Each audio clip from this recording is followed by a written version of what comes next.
Subhanalloh. Bir kuni Payg'ambarimiz alayhissalomning oldilariga bir inson kelib, "Ya Rasululloh, Allohga eng suyukli banda kim? Allohga eng suyuk amal qaysi?" deb savol beradi. Mana eng yaxshi ko'rgan hadislarimdan biri bu hadislar. Bizni mana shu amallarga, mana shu ishlarga ilhomlantirgan hadis bu. Shunda Payg'ambarimiz alayhissalom javob beradilar.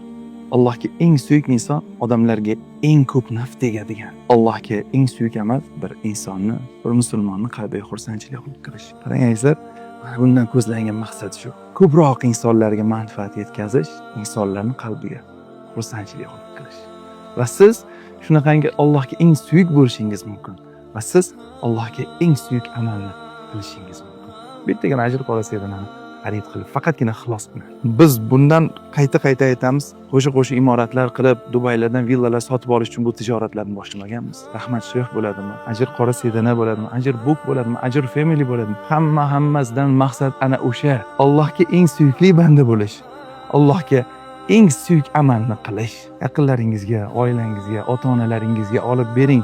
Har kuni ichishni odat qiling. O'limdan boshqa har dardga davodir. Ajr qora sedana. Bu o'zimiznikilarni qo'llab-quvvatlaymiz.